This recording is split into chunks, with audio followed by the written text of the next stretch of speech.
Okay, so I'm kind of in a poor situation here. I'm in a hotel room in Virginia. I'm away from home, and I've been working with some of my camping and hiking gear. Actually, I was just home on leave and made most of the changes and fixes to everything there, but I brought back one sleeping pad that still has a leak in it. Over here, I've got a leak circled. Can't see it here, but I'll show you in a couple minutes how I identified that. And what I'm going to do is patch that leak using this kit. It's actually a tire repair kit made by Slime, and I'll actually also go through a Schwinn Deluxe repair tube patch kit also, because they've got very, very similar things included in the kit. This kit came with tire removal levers for bicycles, and then the patches. It costs $2.99 and gives you 6 patches. So when you remove this from the packaging and you really get into the backcountry, this is all you would need to carry to patch rubber sleeping mats like this. I've also used it on thermarest sleeping mats just fine without any problems. So this is what I'm going to go over, and I'll show you the contents of this as well. Okay, so what we have in the Schwinn tube patch repair kit, again, is a pair of levers for pulling the tire off on the bicycle, which you wouldn't need. Some emery cloth, sandpaper type material to scuff your leak, and a couple of valves for your pump if you're doing, you know, something that needs pumped up like an inflatable raft or a ball. And then four in this kit, sorry, of the self-adhesive patches. So this is more geared for home use. It would still have a good place. The reason why I picked it up actually is as I was looking for a new set of the ones that I've used in the past, the SKABS. They didn't carry them at one store that I was at, and they were out of stock at another. So I went ahead and picked that set up because it was also only about $3. Let me grab the actual receipt here.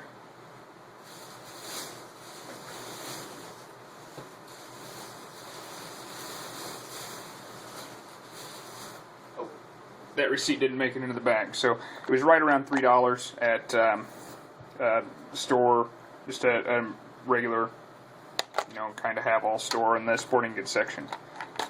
What I have used in the past are the SKABS peel and stick patches. Now this container actually opens two ways. The front opens so you can get things out there, but it also all will come apart into two separate pieces. So you get the top half, you get the bottom half, and the bottom half includes a small set of instructions. Another good reason to carry a Fresnel lens, because those are pretty rough to read with the naked eye. A metal scuff tool, and then a fold-out sheet with 6 patches on it. Very, very lightweight, very, very compact. If you use inflatable sleeping pads, there's no reason not to have one of these in your kit. So next I'll take a couple minutes and I'll move the sleeping mat over here and I'll go through the repair process. This is a military surplus air mattress. I've used the same exact technique, same exact materials on thermarest type air mattresses. This one is the last one I've got with a leak in it, so I want to show you how I determined where that leak is. I've already got it marked here, so I don't have to go through the whole process on film. But what I've got is a spray bottle with a little bit of soapy water in it. To make this work, I've got to put some pressure on the air mattress while that blows out. So all I did on this air mattress is I started on one side at one end, I laid a towel down, and I sprayed the entire mattress with the soapy water, and then dried that whole side off, flipped it over, and came back and did the other side. So when you spray this down, right now you can see there's nothing coming out there at all, no bubbles. Then when I come around here and I put just a little bit of pressure on, you can see those bubbles coming out there in the middle. So then I dried that spot off, marked it with a permanent marker, and now I've got my spot where I've got a leak identified. Okay, so to show that this really is as simple as it looks, this is my military vinyl insulated inflatable sleeping mat. I really wish it had been as easy as just poking a hole in it, but this one actually had a leak in it, so I had to find that, as I showed you.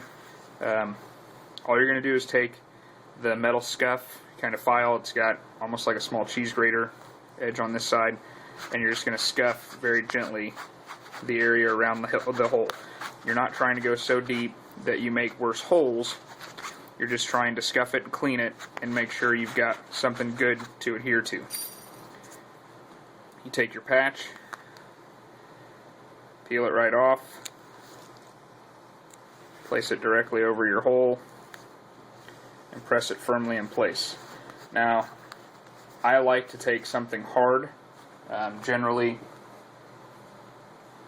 the back of a lighter, back of your pocket knife, and I like to rub it in. I used to work in a tire store, and this is kind of reminiscent of the way that we would ensure a good seal on patches and patch plugs on the inside of tires. So I'll take kind of the edge and I'll work it all the way around and make sure that this gets seated really, really well. Bazinga! And I have a text message. That's what the bazinga was, in case you wondered. And that is done. Now I'll reinflate it, I'll shoot some water on it and show you that it holds. Okay, so here we've got it all aired back up. Got my handy dandy spray bottle of water, and I'm just going to dribble some around it, and no bubbles all the way around. I'm putting pressure on with my hand over here so that if it's got any leaks it should be pushing out. So there we have it. Very, very simple kit, very, very lightweight. Again, takes up very, very little room in your bag, in your pack.